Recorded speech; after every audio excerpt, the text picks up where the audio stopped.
Akvárium je určené na chov bežných druhov akváriových rýb. Akvárium je nutné opatrne vybrať z obalu. Odtestujte vodotesnosť nádrže naliatím čistej vody asi 3 cm pod jej horný okraj, čím zistíte, že voda z neho v spojoch nevyteká.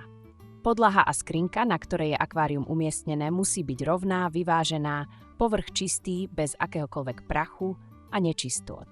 Podstavec musí byť pevný a stabilný pre váhu akvária s vodou a vybavením.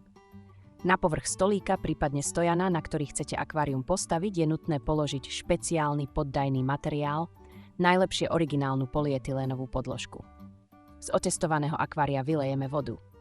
Akvárium je nutné vyčistiť vlažnou vodou, najlepšie mäkkou handričkou, ktorá nebola v kontakte so žiadnym chemickým prípravkom.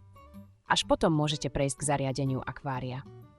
Do substrátu alebo štrku v akváriu zasaďte rastliny a rozmiestnite dekorácie. Sadenie môžete vykonať aj pomocou pinzety.